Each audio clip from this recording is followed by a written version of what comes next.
December 2019, I kneeled down in my basement and I prayed and I said, Father, get me closer to you, no matter the cost.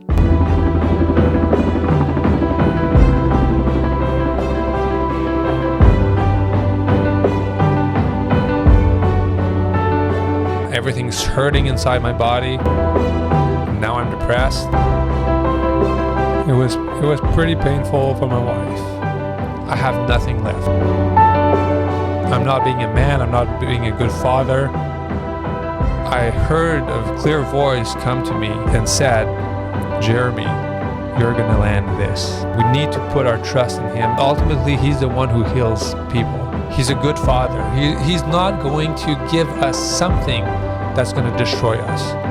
He's going to give us things that will refine us. The Father opened the floodgates of heaven. He's going to make us go through things to increase our faith.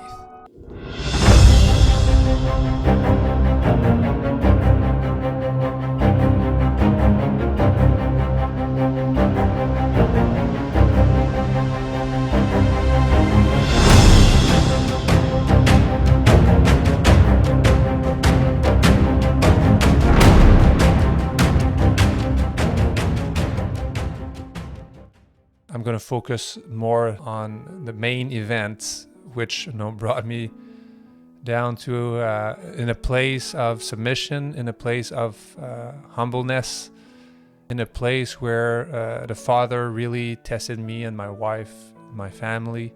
Hopefully, I'm praying that it will encourage some of you out there to get closer to God and walk out your own salvation with fear and trembling.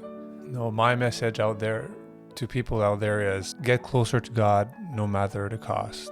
So to begin with, I was born and raised in the province of Quebec in Canada, and in the town named Rouyn-Noranda, French town, and in 1982, which means I'm 40 years old. And I was raised with my parents, my two parents, which they're still together as of today, and my three sisters. I was a very quiet guy, very quiet kid growing up. And even as a teenager, I would go to school, do sports, and my parents told me that I never said no to them. I didn't perfectly obey my parents, but I was very easy. I was an easy child to raise. Didn't do anything crazy during my teenage years. Just really focus on sports. In my teenage years, my dad told me, there's two things actually that my dad told me when I was a teenager. One was, one day you'll join the military. And the other thing he said, one day you will have a relation with God that is completely different than mine. And that one day I would understand it. And actually I do understand now why I joined the military. So I joined the military at 18 years old. I left my parents' home and I went to Valcartier in Quebec, and I joined the infantry at 18. At a very young age, I had the chance, some people, I see it's a chance to deploy, and I deployed in Bosnia in 2002. That was my first deployment, first mission. I loved it. That's why I joined the military for, is to deploy and serve my country. I had a great time over there, and I was, in good shape back then. I really wanted to do all kinds of crazy stuff. I did my free fall course, in 2003, I believe, and I did my military jump course in 2004, and I was always looking for new challenges. So that was my younger age, and I partied for like 2 years in a row, when I was 19 and 20.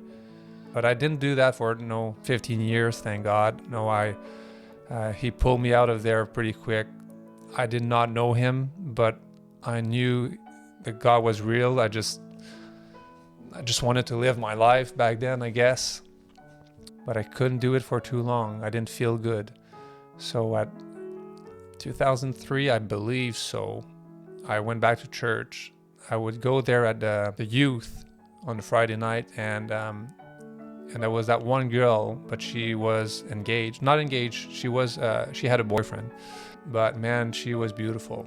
She was gorgeous, and she just laughed at everything I said. Yeah, we just had a good time together. We were good friends. And one day her boyfriend dumped her. And no, she was pretty sad about that because they were supposed to get married.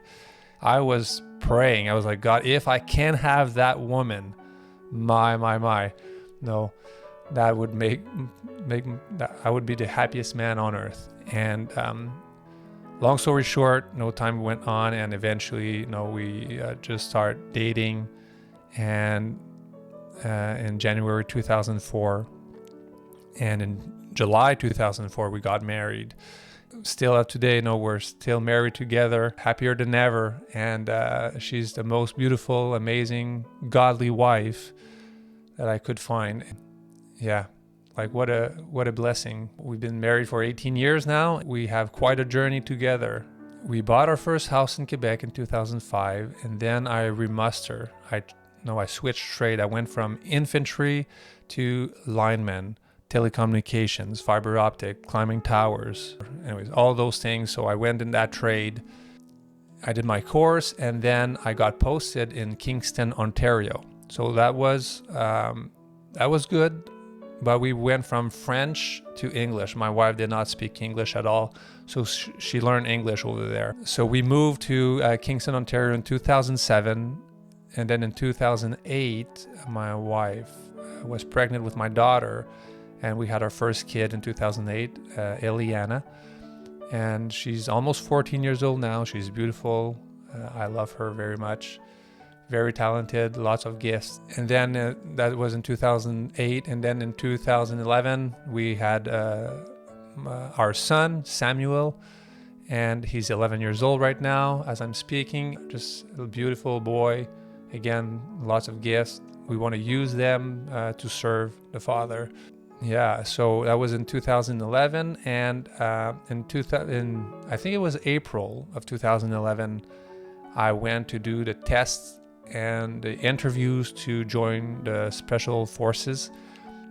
In the summer of 2011, they called me and said that I was picked up from the CSOR, it was called, the unit I joined, which means Canadian Special Operation Regiment. So I was going to be posted there in November 2011, so a couple months later. I was deploying. When they called me, I was deploying to Kuwait. So when I came back from Kuwait, I got transferred to Petawawa and in Ontario with the Canadian Special Operation Regiment. And things started to change slowly there because we were going at a church, and we started to study more the scriptures, and then we started to see that there was things that were not taught in church, and we decided to do more research about this. And the more we were researching, the more we realized that there's things that we didn't agree with, which you can't please everybody, and you can't agree with everybody, but it just happened that the more we were studying, the more we realized that God's commandments were not all kept in mainstream Christianity, and we just decided to start keeping the Shabbat, the Sabbath, on Saturday, and to start to eat clean animals and clean foods, and to keep His holidays or His holy days. And that was just foreign. That was just things that you would not hear in church. When we moved in Petawawa, we didn't look for a new church. We just stayed home, and read our Bible, and then went on in the desert for a couple years, where it was just me and my wife and my kids trying to learn God's ways and what applies to us in this generation, and what applies to us right now, because a lot of things had been lost. A lot of things changed when Jesus came, and we were just trying to get all the pieces of the puzzle and put them together. And anyways, it was quite a journey, and we actually started to read our Bible. And believe it or not, I never even, I think, opened my Bible before that, and I did not know my Bible. No, I would just listen to, I would know like the stories because, I would go to Sunday church, learn David and Goliath and the Ark of Noah and stories like that, but I never read the Bible. And I would argue with people about things of the Bible without having read the Bible, which is really weird, but that's what I was doing. So we moved to Petawawa, and with this new understanding of the Torah or his instructions, and we were pretty excited about it. So in 2012, when I was with that new regiment, I deployed in Africa. That was my first deployment with CSOR. It was completely different, completely different deployments because it was small teams and a lot more responsibilities, which I like because it keeps you busy. You don't get bored. I can tell you that. And that was my first deployment with CSOR, and then I came back home, and it was 2012 as well. Yeah, it was in the summer of 2012 that I recorded my first music album called Back to Your Torah. And again, Torah means instructions in Hebrew. And that was in 2012. And in 2013, I did a SOIE course called Special Operation Insert Extract. So you're rappelling out of helicopters and inserting buildings, and extract means that they fly over you and they drop a rope, and then you clip on it and they extract you from a location. And then in 2015, I went on my SORM course, which is Special Operation Repel Master, the one dispatching the guys from the helicopter. And really that's where everything begins. And I'm going to show you a little clip that I've put together to show you a little bit, what type of work I was doing before and after my main events. And then we'll come back and we'll talk more about this.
May 21st, 2015. This is the exact building where I fell on my back. And about the same height, 30 feet. And that's where my story begins.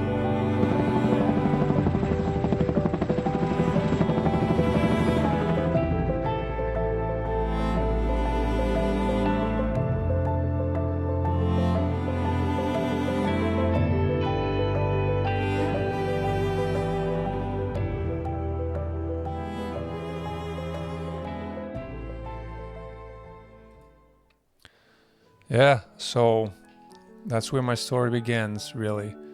That's where my testimony begins. And I fell from that helicopter that day, and it was pretty painful, I can tell you that. I broke my sacrum in half. That's what they saw at the hospital, but a lot more things came out later. There was a prayer that I did many years before that, and I said, Father, I want to serve you until the rest of the day of my life. And if it's not the case, make it happen. Something like that. It's in French, but I was like, no, my life is yours. Do whatever you want with it. I really wanted to serve him one day, and he allowed me to have that accent, and I didn't really understand why, but I understand now. But back then I didn't understand. I was like why? Why did I have this accent? It's going to slow me down in my career, which it did. But that's okay. It's good because it brought me to a place where I would have never been without this. I went to the hospital, was on crunches for 6 weeks. Then I started to walk slowly on my own, started to run again. And about 8 months later, I was running and trying to get back to my special forces test, physical test, which I was able to pass again, which is good. I was really happy with this. And in 2016, I've deployed again to Africa, and everything went well there. It was very stressful because I was in a position I was not used to, and it was the most stressful deployment I've done was this one, not because it was really hard and complex, but just because the position I was holding. But the Father was with me, and everything went well. I could write a book on just that deployment, but long story short, everything went well. My body, was strong, and then I came back in 2017. I started to hurt myself. My knees started to hurt more. They used to hurt in the infantry, but now they were hurting more. I popped my wrists, or my wrists started to pop. Like when I rotate, it dislocates. And then I tore my rotator cuff in my shoulder. It was just starting to get harder, and I was having a harder time to keep up with the guys on runs and stuff like that. So in 2018, I deployed again to Iraq, and I trained a lot there with a good friend of mine, and it was really going well. But at the end of the deployment, my back was just had enough. I really pushed my body after my accident a lot. So when I was in Iraq, I told my wife, before I went there, I told my wife, said, no, we should try to start a business or something, because I don't think I'll be able to do another 10, 15 years in the military, because my body is, I was young. I had my accident. I was 33, I believe, 2015. At 33 years old, you don't think about, your life is not done, right? So you just push, and you just push your body, because I wanted to finish my 20-year contract. And I never claimed anything to Veterans Affairs of Canada. When you have an accident, you can claim, and then they can give you a percentage for your back, and they can give you money, and they can, stuff like that. And I didn't even apply, because I didn't want them to be like, oh yeah, you're hurt and let's help you. And then it would have played in my mind, in my brain, and I would not have been as efficient at work. And I know that. So I just sucked it up, and I was like, whatever, I just have 5 more years to go for my pension, right? So I pushed my body way too much, and other things started to break on my body. That fall was brutal. It hit so hard, and that my head too, right, when I hit the floor or the roof, my head hit so hard, and my hands just smashed on the roof, and like my whole body I felt I couldn't breathe for like a minute. Didn't even know at the time if I would walk again, because I could not feel my legs for I don't know how long, but a couple seconds, like 30 seconds, a minute, I can't remember. Yeah, it was pretty bad. And then I deployed twice after, and I built courses after, and I was helping people at the school building courses. And in 2018, when I came back from Iraq, I ought to go back to what I was saying. So I told my wife we need to do something, start a business. So we took all everything we had in our bank account, all our savings, everything, and we invested into a business for my wife. She started a business called Hook Me on Languages, and it was a French curriculum for English kids to learn French. And it was all 2D animated, and it was like the whole 9 yard. Like, it was really well done. Well, it's still available. And we've put everything, all our money in there, and all our energy, well, her energy in there. Well, I was posted or transferred at the school, the Special Forces school, to take a break from the main unit. But when I got there, I just again pushed myself, and I had the students coming, and I was teaching climbing, which I love, and rigging and high angle rescue. And I can't stay underground, right? So I would be always on ropes, climbing on the tower. My back pain started to be more and more, it started to increase with the years. And my wife was working on the other side. She was working on her project for, I don't know how long, maybe a year and a half, 2 years before everything was completed. And then in 2019, I was at the school. I couldn't keep up anymore with my students. Things were getting harder. My health was not doing good. I couldn't not focus anymore at work. I was just foggy. Then I went down in December 2019. I remember going down in my basement, and it was at night. I kneeled down in my basement and I prayed, and I said, Father, get me closer to you, no matter the cost. And I was like, well, that's a powerful prayer. That I said, get me closer to you, Father, no matter the cost.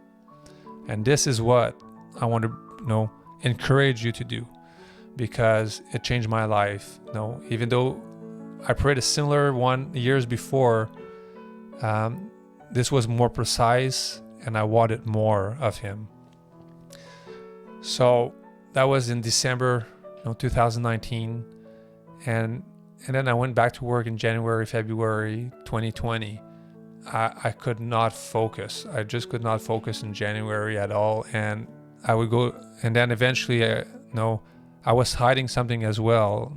Sometimes I would go to the bathroom and there would be a little bit of blood, and I was like, yeah, whatever, right? It's probably not bad, not that bad. But eventually I went to work, and I went to the bathroom, and then it was full of blood. And I was like, oh boy, okay, what is this? And so I went to the hospital, got a colonoscopy done, and they found a huge polyp, and it was black. And the surgeon said, well, it doesn't look good, but we're going to send it to Ottawa to have it tested, and I'll call you if there's anything. I was like, okay. So I went home, and while I was driving home, I remember that prayer. I want to serve you. Get me closer to you, no matter the cost. And I had that in mind, and I kind of had a feeling something was coming. 2 days later, the surgeon called me, and he said, come to my office. And I go there, and I sit down, and he said, Jeremy, you have cancer. And I was like, oh, okay. How bad is it? And he's like, well, no, he showed me the polyp, and it was huge and black, and it was all like spread in my colon. It was colon cancer. It was all spread in there, and he removed as much as possible. And I said, okay, so what are my options? And he said, well, I would recommend to do surgery and cut a portion out of your colon right now, and then I would put it back together. I was like, okay. And it was like, that's my only option? Like, you want to do that right like now? Like, what about if I do it naturally? And man, he lost it. He became so angry, and it was just very angry, and like with talking to me with a loud voice, and this is impossible, and you will die, and cancer is dangerous, and blah, blah, blah. And I was like, well, I'm not saying it's not dangerous. I'm just saying, no, why do that surgery? Oh, by the way, he said that, no, I might end up with a colonoscopy bag, like the bag that go on the side there for the rest of my life, because my cancer was very, very close to the rectum.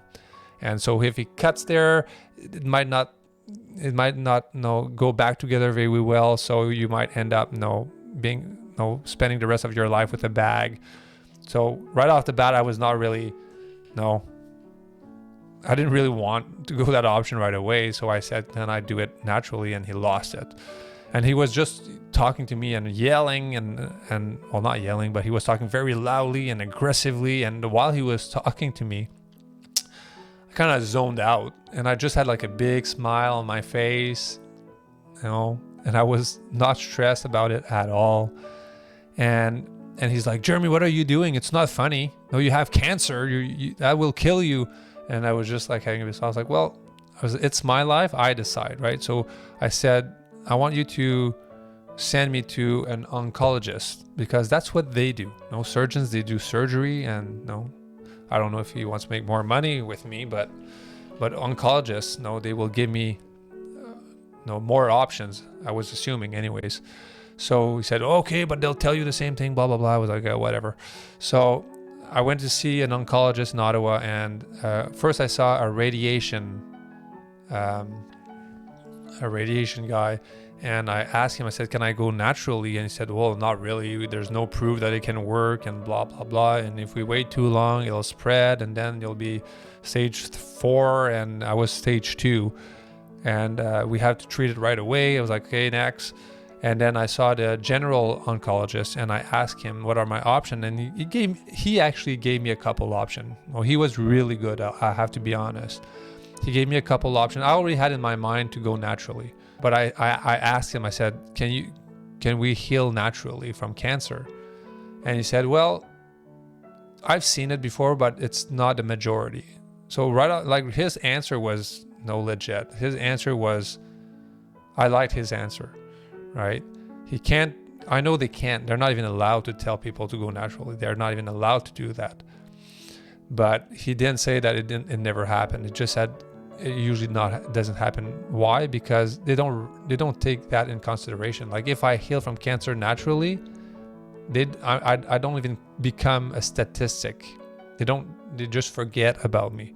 So I went home with my wife, and we started with a fast. We fasted for 4 days, and we prayed for 4 days, and then we went on a vegan diet for 3 months with a lot of prayer from families and friends and myself, and always thinking of being closer to him no matter the cost.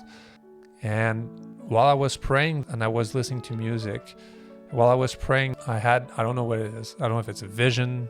I don't know how you would call that, but I had my eyes closed, but I wasn't sleeping. But I had a clear vision that I was jumping from a plane, and I was free falling with a parachute on my back, and I was just enjoying it. And it's like the music that was playing in my ears just like stopped for a moment, and I was just going through the wind, going down and enjoying it. And when I looked at my at how high I was like, oh, I have to open. And I pulled my main chute, and it didn't open. And then I started to get a little stressed in my vision. So I pulled out my main, and then I pulled my reserve, my spare, and that didn't go, and that didn't open. And now I started to be even more stressed in my vision. And I heard a clear voice come to me, like right beside me while I was falling, and said, Jeremy, you're gonna land this. And I was just falling to the ground like crazy. And then, boom, I just crashed on the ground. I was kind of waiting to see what's going to happen. So I didn't want to open my eyes because I wanted to see what's next, right?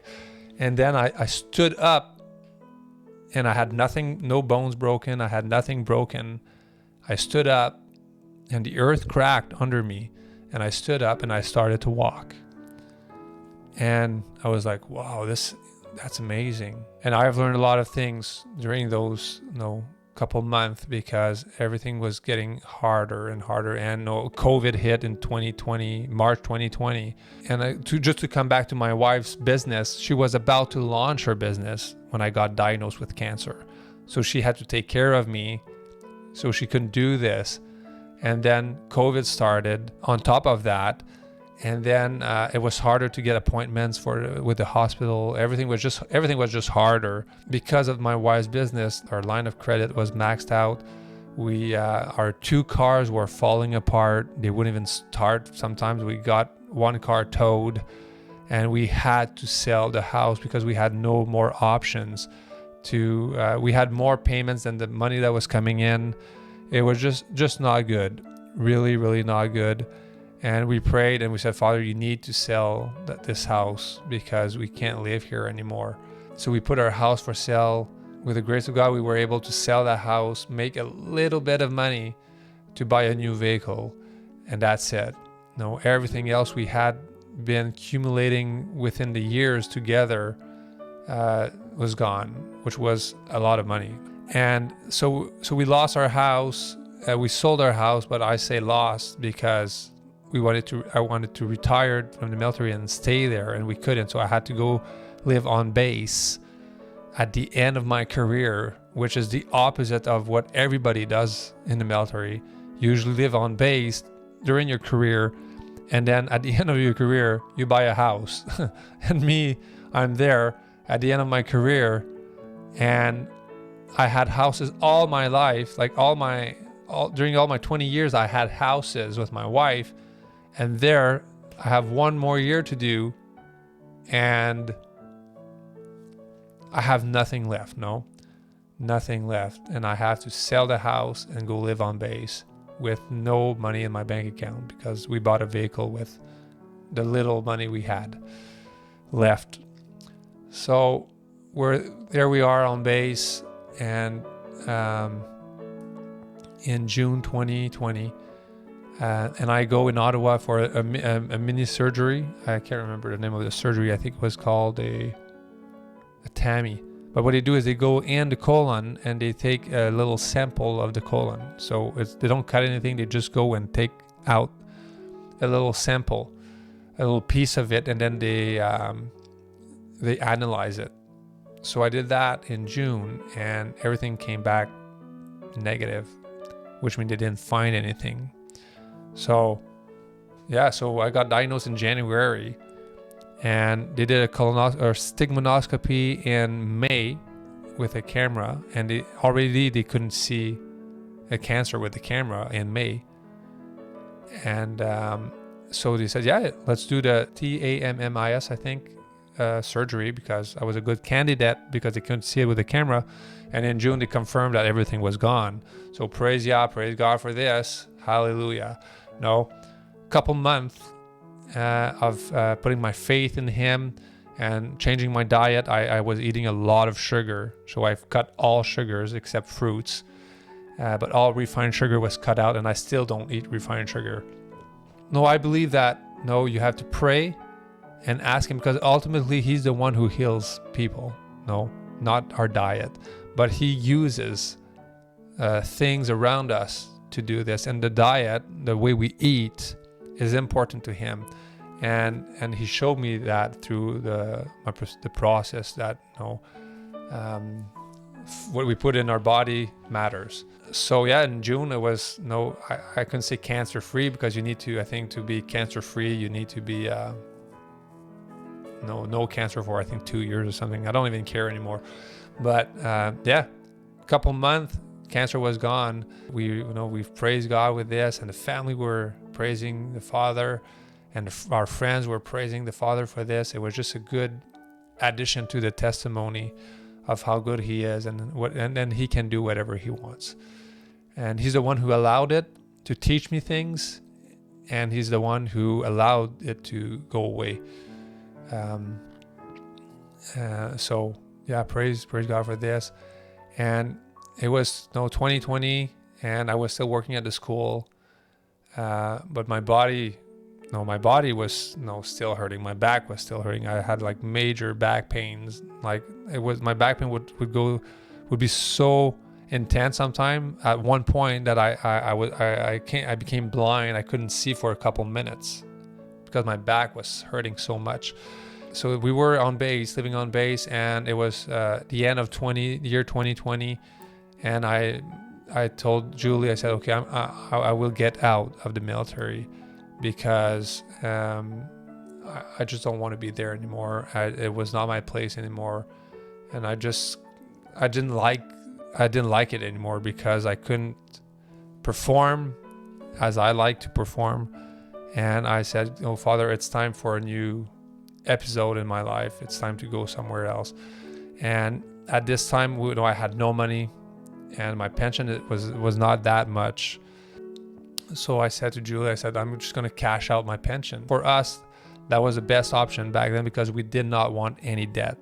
We did not want to go with another mortgage. So we were like, we're just going to buy something as cheap as possible and be mortgage free. That was our line of thinking. And we were looking for houses and properties, and everything during COVID was so expensive. It was like 2 or 3 times the price as before. It was just crazy, and people were jumping on the houses like within a day or two. It was gone, and people would bid on it and give like $20,000, $30,000, $40,000, $50,000 more. And we didn't have much. We had my pension, but my pension was $500,000 in December 2020, sorry. $500,000, $520,000 if I cash it out. Now you're like, whoa, man, that's amazing. Well, hold on. Out of that $520,000, you lose $200,000 that goes in locked RSPs that you cannot touch before 60 years old. And I'm 40. So now you go down to $300,000 pension that you can cash out. Still pretty good. But now they add this on your annual income. So now now that the year that I'm going to retire, 2021, I've made over $300,000 that year, which means that they're going to tax me like crazy. 50%. So now on $300,000, now you end up with $150,000 left in your pocket.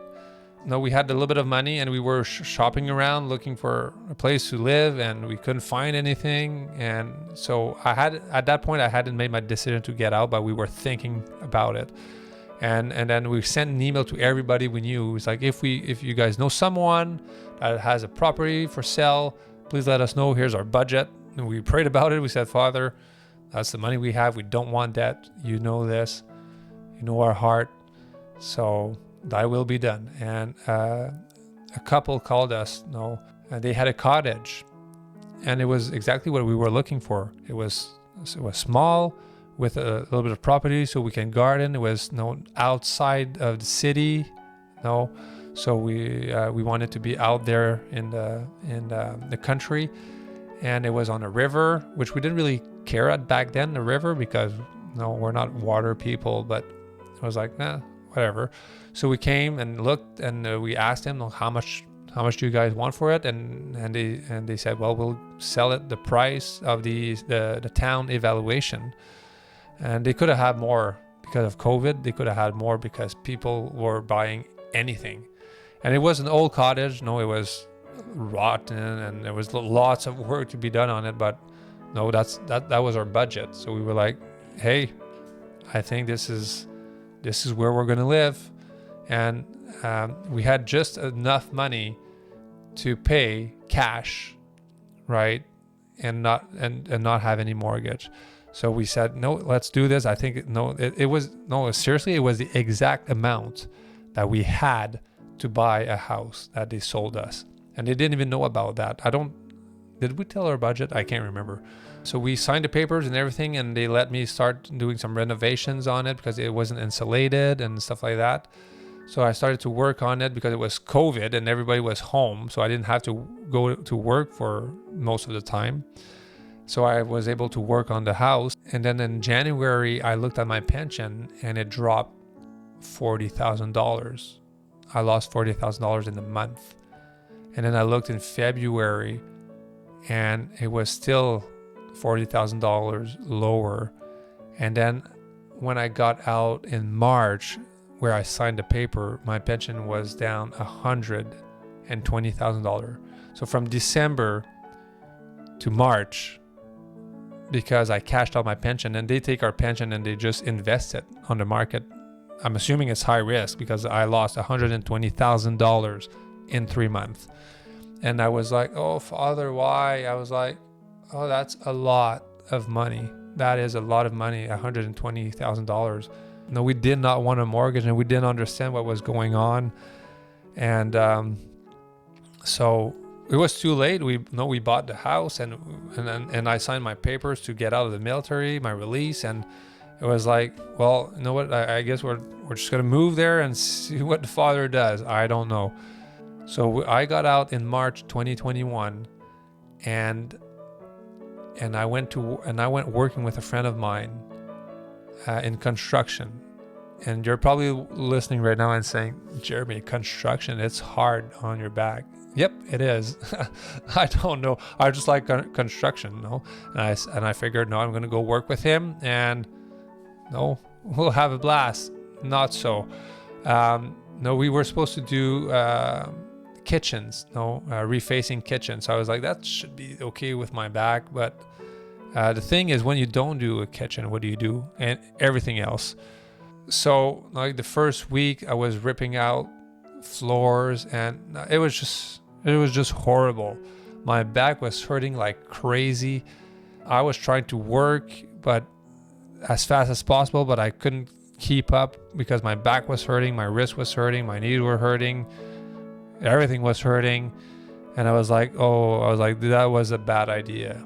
And after 2 weeks working together, 2 or 3 weeks working together, we both realized this is not good. So I told him, I said, hey, brother, I'm just, you know what? Keep working by yourself, and I'm going to go back home and go with plan B. And he was like, oh, yes. And he didn't disagree. He was like, yeah, you know what? That's a good idea, Jeremy. Go with your plan B. So I went back home that day, and I said to my wife, Julie, I said, like, honey, let's go with plan B because I cannot do construction at all. And she's like, okay. She's like, what's plan B? I was like, oh, I don't know. I don't have a plan B. I just said that so my buddy didn't feel bad, but I had no clue what to do. And so things started to get really ugly. Really ugly. And I went, like, instantly I went in a major depression. And I didn't even believe in depressions before I had one. But I went in a depression where my parents came over, and my dad said, well, he didn't say that, but he told me later, he said, wow, Jeremy, you were not you, he didn't recognize me. Only thing I would do is sleep. And I was trying to renovate the house, but I couldn't remember anything. I couldn't remember any measurements. I would measure something, turn around and forget the measurement. And then that would make me angry. So I would go to bed, sleep, and then I would sleep, and then I would wake up and my back would hurt because I slept too much. And then Julie was trying to work and did not go well. Like everything she tried to do to support the family, because I was not there anymore. No, everything accumulated for all those years since my accident. No, and my cancer, and all the pain in my joints and my knees and my back and everything that I accumulated when I stopped working with my friend, it just hit me in one day, boom, and I dropped like a fly, and I was useless, and I couldn't do anything. It was crazy. And no, my parents and my in-laws had to send us money for groceries, and our friends were collecting money to help us do groceries and pay stuff. And it was just not good. And I couldn't even pray anymore. My mind was disconnected from reality. Actually, I had no clue what happened. It was just bad. And one day we went to Walmart for groceries, and I dropped Julie and the kids there, and I said, I just need to be alone and need to do a phone call. And I went in the parking lot and I called Veterans Affairs of Canada. And I called them and I said, can you guys help me? And the girl said, yeah, what do you want? And I said, no, not you.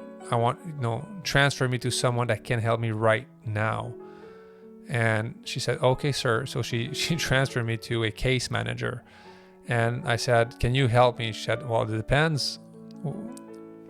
No, tell me what you want. Tell me who you are. So I tell her, I tell that girl my service number from my military when I was in the military. And I tell her my story from my accident to my cancer to the stress level that I had, my injuries, blah, blah, blah, on and on. And she's like, oh, sir, I was like, you should have applied here a long time ago. And I was like, well, I didn't, but now I'm asking for help because I'm not doing well. And she said, absolutely. She said, go home, open your VAC account, Veterans Affairs of Canada account, and fill in that paperwork. And she told me exactly what to do. She sent me an email with all the instructions. And I filled out all the paperwork while I was depressed, which is a good thing because it was reality. Because all my career since my accident, I always said, no, I don't need that. I don't need support. I don't need this. I don't need help. I'm good. I can do it on my own. I don't need anything. And that's what God showed me. Through that, he showed me that I'm nothing without him. He decides everything. I have no control over my life. No, I think I do, but I don't. And he showed me there. He brought me down again. I thought I had enough. With losing a good portion of my pension, my house, and having cancer for a couple months, dealing with that. And I thought that was my free fall. That was my parachute not opening. That was my spare not opening. And I was like, and now I was crashing and I was free falling quick. And I did not know what to do anymore. I did not know where to go anymore. And it was just brutal. It was pretty painful for my wife. I can tell you that. It wasn't fun. So I went home and I filled in all those paperwork because I remember my boss back in the day, a couple years before, he was in bad shape too with a couple things. And he told me, Jeremy, when you go do your physical test, go on a bad day, not your best day. And I was like, well, why is that? I want to perform. Well, I mean, he knew I had injuries, right? And he said, well, because you're not transparent with yourself. I was like, why is that? Well, he said, because when you do your test, right? Because we would go together and do our physical test, and we would just push ourselves, and they would be like, yep, you're good to go. And then suffer, for the next 2 weeks, with pain everywhere. And he told me that, he's like, Jeremy, that's stupid. He said, next time you do your test, do it when, go do something else before, and then go do your test with your pain and see how you do. And obviously I never listened to him. I always went and tried to perform. But when that came back to my mind, when I filled in the paperwork, I said, okay, now I'm depressed. Now everything's hurting inside my body, and I'm not being a man. I'm not being a good father.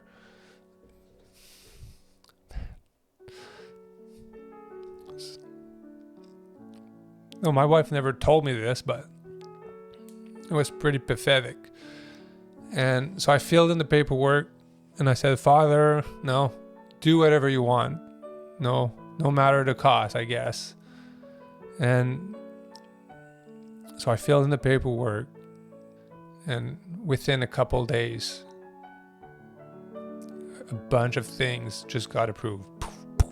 Boom, boom, boom, boom, boom, boom. They gave me my income replacement benefit. So they gave me my sergeant's paycheck that I was making in the military right off the bat. Boom, they said, okay, sir, here's your paycheck. And they it was backdated to the day that I got out. No, that's how God is powerful. They went back 3 months. So the day I got out of the military, and then we suffered and everything was going downhill for 3 months. No, they gave me back my paycheck from the day I got out, which means I never lost a penny. And then all my diagnose came in, no, the things they diagnosed me with, no. And then I have another one that I just put in, which is called post-concussion disorder, because I have a hard time judging my distance when I put my glasses. So I never wear my glasses, and every time I go at a fair or anything that spins, I get dizzy, and I can't go like on rides anymore, which I used to free fall, and I used to go on rides with the wife because we loved it, but anything that moves too much now I can't do anymore. Now when I smell the fumes of those helicopters, it drives me sick. It makes me sick. Not drives me sick, it makes me sick. And there's a lot of things I can't do anymore that I used to do, obviously. So this is my occupational therapist that said, no, I think you have a post-concussion disorder. And then they sent me to see a psychologist, and he's been very good with me. And he is actually a believer. So that was amazing because we understand each other on things that, if I would have had a psychologist that does not believe in God, conversation would have been completely different. Completely different. So I don't want to get too much in detail with that, but what I can say is that once the things started to get approved, the Father opened the floodgates of heaven. Fair enough. I mean, I do have those injuries, and it went through a process, and they looked at my files and everything, but I did not know that. But what I know is that my injuries that he allowed forces me to stay quiet, right? I don't do sports anymore. I can't play hockey and volleyball, which I used to do a lot, and badminton and snowboard. And there's a lot of things I can't do anymore, which forces me to stay here and serve him. So I see it as a blessing. And every time my back hurts, it reminds me, you have a job to do, Jeremy, and is to go out there and tell people that I do exist and I care for them and I can provide for them, because if I can feed the birds in the sky, I can feed my children. And we need to put our trust in him more and more. This is the message. He's going to make us go through things to increase our faith. And we were doing Sukkot here, the Feast of Tabernacle, in last year, so 2021, last year, 2021, we did Sukkot. We organized a huge Sukkot, all right, because we had the money to do it, because we had money coming in, and by the way, the money that came in was able to pay everything and pay everything we have that we had to pay others, and everything we had became debt free on every level. So everything we lost in 2 years, every single thing we lost in 2 years, the Father gave it back to us in a month. 1 month. This, just that right out of the bat is, you can't make this up. You cannot make this up. And we were so excited about this during the summer, or end of the summer. We said we're going to just host for Sukkot, and we just invited all our friends. We bought a huge 20 by 40 party tent, and I organized that with the wife and friends. And we had the full week. People brought their campers here, and we went full blown on this, and we had a blast. And I had a zip line for the kids in the mountain, and we had like worship time and teachings, and we would just have activities for the kids. We went canoeing and shooting, and we did all kind of cool stuff. reading the scriptures together and sharing together. It was just amazing. But I've put a lot of effort with the wife, a lot of effort with Julie to prepare this so everybody can have a good time. And that, gave me a little bit of back pain once in a while. Obviously, right? There's things, sometimes I do things I shouldn't, but I just can't stay still. But no, I've learned now, I try to stay still now, and my stress level went through the roof, I guess. And at the end, the last day of Sukkot, we had everybody in the tent, and I did a montage during the week, and we watched that together. And then I gave a speech at the end, and I said, brothers and sisters, may Yah bless you.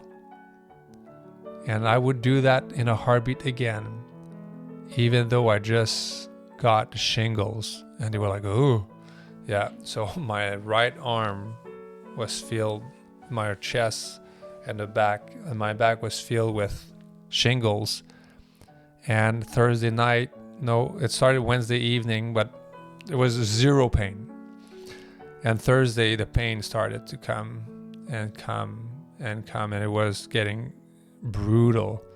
And I did my speech, and I said, no, my body is in so much pain right now. It was like fire. I don't know if you had shingles before, but if you did, you know what I'm talking about. It was just burning like crazy. That was a Thursday evening. And then I said, but if I had to do it again, I would. Why? Because it was amazing. And we were serving the Father during his holy day. And I would do it in a heartbeat.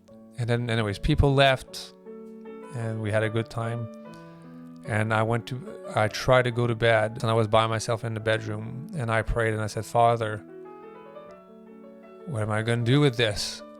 And I called a friend of mine, she's a doctor, and I said, can you confirm what that is? And she was like, yeah, that's shingle. You have 72 hours to go to the hospital and get those pills, or else if you don't get them, the pain can last for weeks and weeks and even months. And I've read on Google, like on an article, that it can last for years sometimes. So I was like, I don't want to go to the hospital. I really don't want to. And I looked at Julie and I said, I'm not going. She's like, no. I'm like, no, I'm not going. I'm just going to pray and ask him to heal me. And she's like, okay, no, you're the one with the pain. And I was rubbing aloe vera plant on it, which was helping for about 30 seconds. And then it would start burning again. So Thursday night, I could not sleep. The whole night, I could not sleep. So I was praying all night, which is a good thing, right? And when I was really, really tired, I would go in bed and I would try to sleep and go on my back. And as soon as, the blanket or as soon as my arm would touch my bed, I would just burn like 10 times, and I would just go sit back and be like, oh Father, this is so painful. Like seriously, it's the most painful thing I've had. It's crazy painful. It's like burning my arm and back and chest. It's just like, it's fire.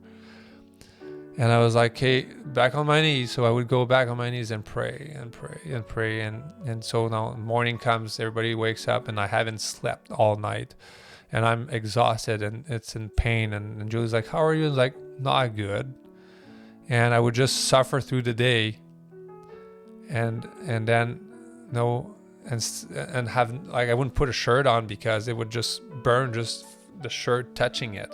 And then night comes, Friday night comes, and then they go to bed, and I go back in my bedroom, and I'm super exhausted, and I try to go to bed, and the pain is so intense. I can't sleep. I can't lay down. It's too much. So what I do, I go at the end of my bed and get on my knees, and I prayed and prayed and I prayed, and it went on all night. I could not sleep all night for 48 hours straight with the pain. It was so intense. In the morning, Friday morning, around 5 o'clock, I remember it was about 5 o'clock in the morning, I prayed. I was praying, or I don't know if I was praying, but I was in a position of prayer, but I know my brain was, I don't know what I was saying at that point. But a very, very clear voice come in my head and said, Jeremy, change the way you pray. I was like, what? Change the way you pray? And boom, it brought me back when Yeshua was in the garden praying. No, and he was praying and he had like blood, sweat, he was sweating blood. No, because the pain, not the pain, but the anxiety was so intense because he knew what he was about to go through. And then it brought me back to this. So I started to read in Luke 22. It's when Yeshua is praying in the garden and he says, Father, if you are willing, take this cup from me. Yet not my will, but yours be done. Right? And then an angel from heaven appeared to him and strengthened him. I was like, oh, that's interesting. So no, I was praying to Father, like, Father, I know you can heal me and heal me. And it was all around like, heal me, right? 48 hours later at 5 o'clock when I was really tired, he says, Jeremy, change the way you pray. And I was like, oh. So I said, Father, please heal my body if you want. Not if you want. I said, please heal my body. But if you want me to go through this for a reason that I don't know, thy will be done. And give me the strength to go through it. And as soon as I prayed this, another very clear voice came to me and said, go and sleep on the side that burns. And I was like, what? Like, I would touch it, I would just touch it a little bit and it would burn like crazy. So I was like, oh man, I'm probably just really tired and I'm just hearing voices probably. But it was so clear. I was like, no, might as well try it. No, I mean, nobody's looking. So worst case, I'll just scream of pain. And so it didn't make sense, right? So I went in my bed and I laid on my right side where the pain was like so intense. And I laid on my right side, and as soon as I put all my weight on it, boom, I went to sleep. And I woke up at 8 o'clock, so 3 hours later, because I moved. And it was still burning a little bit, so I put some aloe vera plant on it. And then I prayed, I said, Father, thank you, blah, blah, blah. And I kind of forgot. And then it came back to my mind as I was like, was that a dream or was it him telling me this? So I was like, well, let's find out. So I went back on my right side and it was hurting. And I went back and I put all my weight on it and boom, went back to sleep again. And then I woke up like at lunchtime or something. And then my wife's like, how do you feel? I was like, I feel better. And since that day, the pain slowly decreased. Well, not slowly, it decreased it decreased pretty quick. And I always slept every night after that. And within like a week later, I think, or like maybe 10 days, like everything was completely gone. And I didn't feel anything else. And it never came back. And I have a good friend of mine who went through this with the medication. And a year later, he still had pain from the shingles. So all the glory to him. Hallelujah. No, he's the God of like Yeshua said, no, he's not the God of the dead. He's the God of those alive, Abraham, Isaac, and Jacob. And no, I encourage you guys to pray, Father, no, I want to serve you no matter the cost, or get me closer to you no matter the cost. Because it's worth it. He's a good father. He's not going to give us something that's going to destroy us. He's going to give us things that will refine us. So I encourage you. If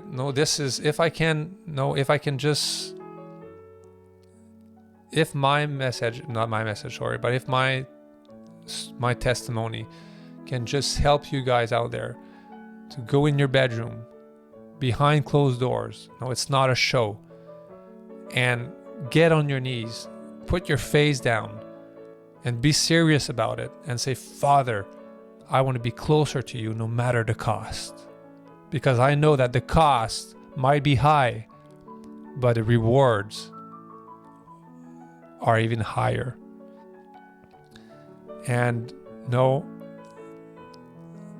the Father has been amazing with me and my family. And all I can say is that I'm not attached to material anymore like I used to be. Now I would lose my house and I don't care. I literally don't care. Take everything from me. I don't care, because I know you can give it back the next day. Just amazing. Amazing how he's so big and powerful, and I just love my God, the God of Abraham, Isaac, and Jacob. Just love him. Hallelujah. I just want to say that my mission, my journey is going to try to encourage people to get closer to our Father no matter the cost. And it's worth it. If I can, if my testimony can help one person, I'll be happy with that. I just want to leave with this. So may Yah bless you and keep you. May Yah make his face shine upon you and be gracious to you. May Yah turn his face towards you and give you shalom, peace.